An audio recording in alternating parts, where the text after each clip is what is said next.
Ini permata buat saya, Pak. Buku ini ditulis oleh seorang pemikir Islam, namanya Syekh Muhammad Thahir bin Asyur.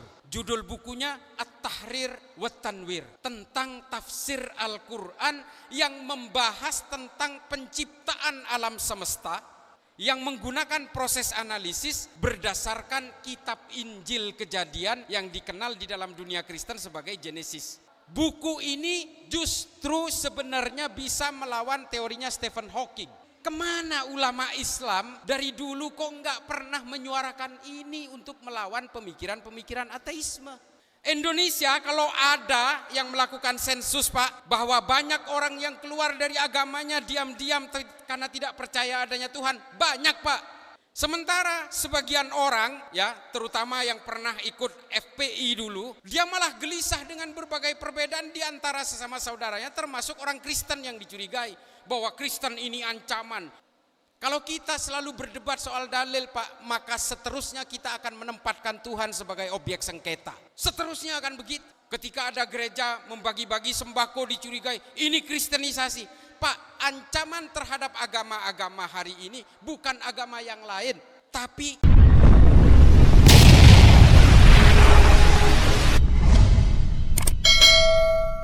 saya tercatat 2 tahun sebagai penasehat pemerintahan Somalia untuk anti terornya. 2 tahun, Pak. Sekarang saya juga terikat kontrak dengan pemerintah Filipina menjadi advisory board, semacam penasehat untuk gerakan anti teror di Filipina. Saya kemarin itu datang ke negara-negara Arab, Pak, ke Timur Tengah dan juga ke Afrika Utara. Saya penasaran bukan hanya dalam persoalan terorisme. Saya penasaran dengan hasil survei yang saya baca bahwa tingkat ateisme paling tinggi hari ini di dunia itu justru di negara-negara Islam dan terutama di Arab dan terutama lagi di Arab Saudi. Saya penasaran dengan ini, Pak. Ternyata 5 dari 300 orang Saudi hari ini mengaku tidak percaya adanya Tuhan. Ateis, Pak. Dan ada satu buku yang ditulis oleh seorang ahli ateis namanya Daniel Dennett. Dia menulis tentang Tuhan ciptaan manusia. God is created by human. Ini judul bukunya. Dan ini paling laris ternyata di Arab Saudi, Pak. E-booknya itu di-download kurang lebih oleh 3,5 juta orang Saudi. Coba bayangkan ya. Saya penasaran, apa sih yang membuat anak muda, terutama generasi-generasi produktif Islam di Timur Tengah dan Afrika Utara ini kok tertarik sekali dengan ateisme. Padahal rata-rata undang-undang mereka itu undang-undang berdasarkan agama Islam dan agama mayoritas. Saudi apalagi secara tegas mendeklar undang-undang Saudi berdasarkan Quran dan hadis. Jelas itu. Meskipun sekarang ya pertunjukan musik juga di semarak, Pak, di sana. Nah, lalu kemudian saya penasaran sehingga akhirnya saya berangkat berbiaya sendiri, Pak. Hanya ingin melakukan riset sendiri. Saya datang ke Uni Emirat Arab, saya datang ke Sharjah, saya datang ke Muscat, saya datang ke Mosul di Irak, saya datang ke Suriah, ke Damaskus, dan kemudian juga saya ke Maroko, saya ke Tunisia, saya ke Aljazair, saya datang ke Benghazi di Libya. Itu kunjungan saya terakhir. Lalu kemudian saya pulang, saya mampir ke Berlin, ke Jerman. Nanti saya cerita perjalanan saya ini menemukan apa dan apa kesimpulan saya. Ternyata kesimpulan saya, Pak, ateisme ini ternyata akibat ulama-ulama kita lalai mengajarkan tentang akidah ketuhanan melalui ilmu pengetahuan. Ini kesimpulan saya. Ulama kita, Pak, lebih sibuk untuk berdebat dan berdiskusi soal recehan, Pak. Bagaimana cara meniduri istri yang sedang haid. Itu yang dibahas terus. Bagaimana cara menyiasati istri kalau tidak setuju berpoligami. Itu aja yang dibahas terus. Kita lalai terhadap ilmu pengetahuan, Pak. Ini yang paling penting. Ketika saya ke Sarjah, saya iseng melakukan riset pertama. Saya masuk ke toko buku, saya tanya, penduduk Sarjah ini berapa jumlahnya? 3.200, Pak. Oh, oke. Buku paling laris di toko buku ini apa? Lalu dia keluarkan, Pak. Ini, Pak. Ini yang beli berapa jumlahnya? Ya kurang lebih sekitar 1.200 eksemplar. 3.100, Pak, yang beli 1.200. Artinya sudah hampir setengah. Coba bayangkan. Setelah saya lihat bukunya itu adalah buku yang ditulis oleh Stephen Hawking. Judul bukunya Black Hole and Big Bang Theory and the Baby of the Universes. Apa isi bukunya ini? Sampean gak usah bacalah bukunya. Saya ceritakan aja isinya. Bahwa Tuhan itu gak ada. Alam semesta ini tercipta dari sebuah ledakan besar yang disebabkan oleh hukum fisika yang bernama mekanika kuantum. Quantum mechanics. Karena daya tarik listrik dari energi positif dan negatif lalu kemudian menciptakan ledakan besar yang akhirnya menciptakan planet-planet. Ini yang disebut dengan Big Bang Theory. Oh, berarti mungkin yang menciptakan ledakan Tuhan. Tapi kata Stephen Hawking, bukan. Yang menciptakan ledakan besar ini adalah teori fisika dasar awal yang bernama quantum mechanics. Mekanika kuantum. Kalau kalian memaksa bahwa Tuhan itu ada, Tuhan kalian itu adalah mekanika kuantum, kata Stephen Hawking. Kalian ini dibohongi oleh agama sejak dulu karena akhirat itu juga nggak ada sebenarnya. Manusia mati jadi debu, ya udah selesai. Ini kata Stephen Hawking. Dan buku ini yang dibaca oleh orang rata-rata di Arab hari ini. Coba, Pak. Gimana tuh caranya? Ilmu pengetahuan ini. Stephen Hawking ini adalah penganut Kristen taat yang kemudian karena dia lahir cacat, dia menggunakan teleskop Hubble dari kamarnya dan kemudian mengamati alam semesta dan akhirnya menemukan black hole, cikal bakal terciptanya mekanika kuantum itu. Apa yang mau kita iniin? Kita mau kasih ayat, anak-anak ini dilawan, Pak, kita, Pak. Kalau kita kasih ayat surat Hud misalnya, dilawan kita. Mereka udah gak percaya Tuhan kok, malah mau dikasih dalil agama, mau dikasih ayat suci. Gak bisa, mereka gak terima. Lalu kemudian saya geser, Pak, ke Tunisia. Tunisia ini 99,9% penduduknya beragama Islam. 0,1%-nya itu adalah Yahudi dan Nasrani. Di sana ada katedral di pusat kotanya di Tunis. Saya kemudian melipir, Pak. Saya ngetes, saya nggak boleh ngetes Tunis nih.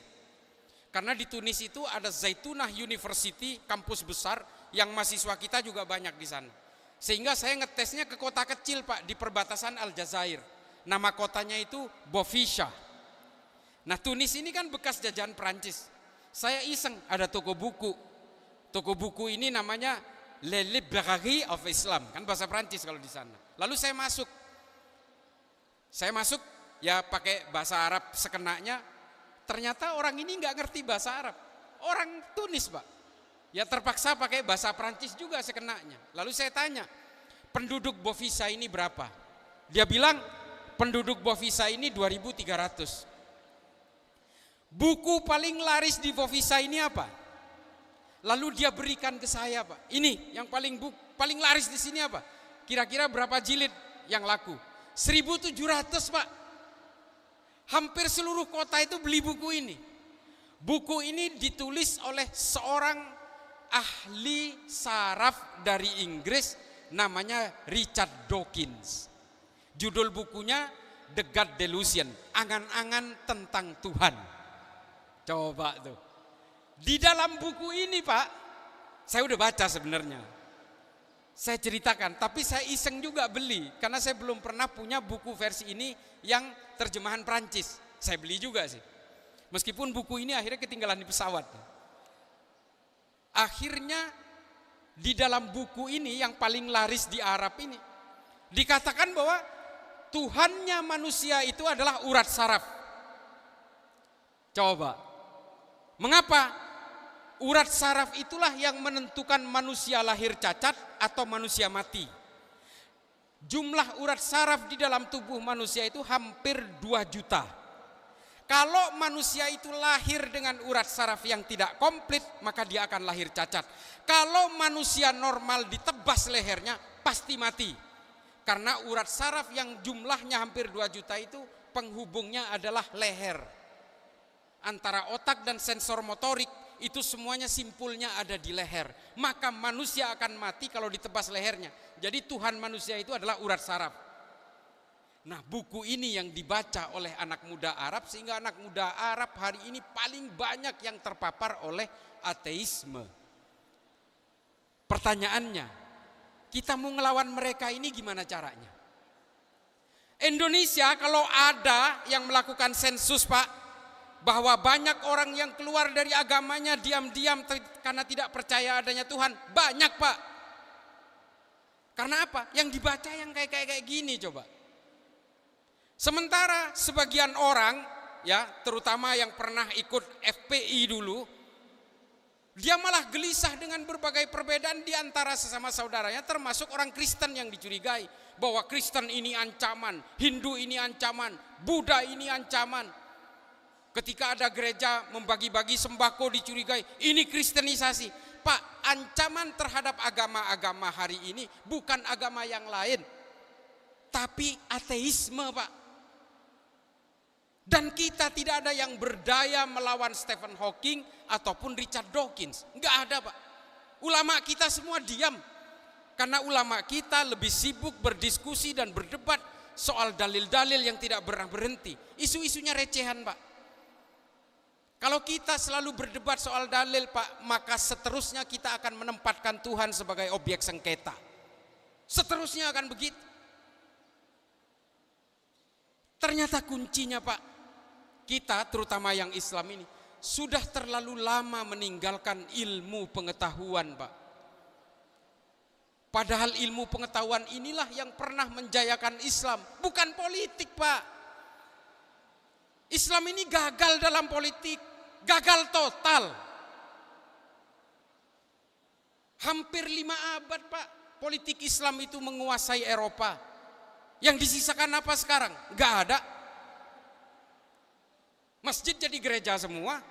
Bahkan secara genetik satu pun tidak ada keturunan Islam di Eropa sampai hari ini. Hampir 5 abad, 7 keturunan, Pak, menguasai Eropa. Gagal, Pak. Paham-paham ilmu pengetahuan yang menganjurkan supaya kita tidak percaya adanya Tuhan itu sekarang makin populer, Pak. Nah, ironisnya ini ujung dari cerita saya ini. Pulangnya saya naik Lufthansa, kemudian saya transit di Berlin, Pak. Di Berlin iseng-iseng saya masuk ke toko buku di bandara. Saya masuk, nggak mungkin saya nanya buku paling laris di situ. Saya tanya, di sini jual buku Muslim nggak? Tentang Islam nggak? Dia bilang, ada yang pernah beli? Nggak ada, katanya. Dikeluarin itu udah berdebu, Pak. Pas saya buka itu kretek, nggak pernah ada yang beli satupun. Ternyata buku ini permata buat saya, Pak. Dari ujung perjalanan Allah memberi saya jalan, Pak. Buku ini ditulis oleh seorang pemikir Islam, justru dari Tunis, Pak. Namanya Syekh Muhammad Thahir bin Asyur. Judul bukunya At-Tahrir wa Tanwir, tentang tafsir Al-Quran yang membahas tentang penciptaan alam semesta, yang menggunakan proses analisis berdasarkan kitab Injil Kejadian yang dikenal di dalam dunia Kristen sebagai Genesis.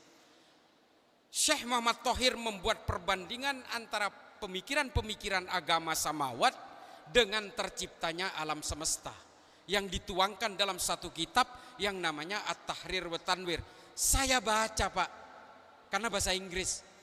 Ternyata, Pak, buku ini justru sebenarnya bisa melawan teorinya Stephen Hawking, yang menurut Syekh Muhammad Thahir bin Asyur terciptanya alam semesta ini berdasarkan ledakan dahsyat antara air dengan petir listrik juga, Pak.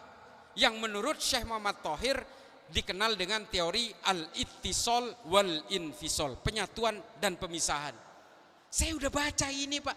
Saya jadi mikir, kemana ulama Islam dari dulu kok nggak pernah menyuarakan ini untuk melawan pemikiran-pemikiran ateisme? Jelas, Pak, di Al-Quran, surat Hud, surat Al-Ankabut, Al-Baqarah, dikutip semua oleh Syekh Muhammad Thohir.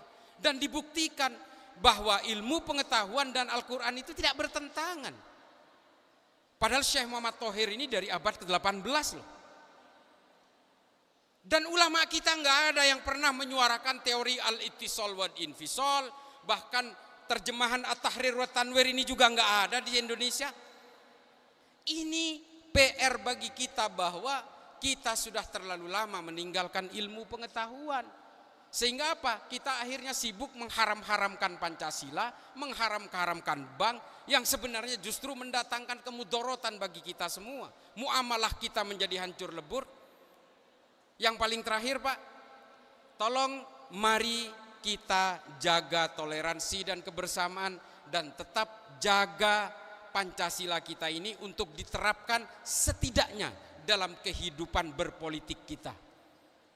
Setidaknya dalam kehidupan berpolitik kita, atau alangkah bagusnya kalau dalam kehidupan sosial bermasyarakat kita dan bernegara kita.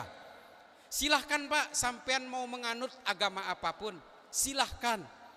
Sampean mau menganut hukum syariah di rumah, silahkan, Pak. Sampean kalau di rumah mau mengharamkan orang tahlilan, ya silahkan, Pak. Biarlah yang tahlilan tetap tahlilan, saya juga ikut tahlilan. Silahkan. Tapi ketika keluar dari rumah, jangan menghakimi orang sebagai calon penghuni neraka dan jangan mengkafir-kafirkan orang yang berbeda dengan sampean. Itu kuncinya. Silahkan lakukan hukum syariah secara pribadi, silahkan dalam beragama. Ketika keluar rumah nemu lampu merah, lampunya merah, sampean berhenti, Pak. Itu hukum negara, bukan hukum agama. Sampean tunduk kepada aturan negara karena sampean punya Pancasila. Nah, itu yang paling penting dari saya. Mari silahkan kita terus mengglorifikasi keimanan, tapi jangan lupa kita jaga hubungan muamalah kita dalam bernegara. Mari kita dukung pemerintahan kita. Saya juga kemarin, Pak, ketika musim kampanye, wah sama, Pak, saya juga menghujat-hujat. Wah, Pak Jokowi ini, wah ini pengkhianat demokrasi. Ini saya, Pak. Sekarang apa? Ya sudah selesai, ya sudah kita dukung lagi pemerintahan, kan ada Pancasila, Pak.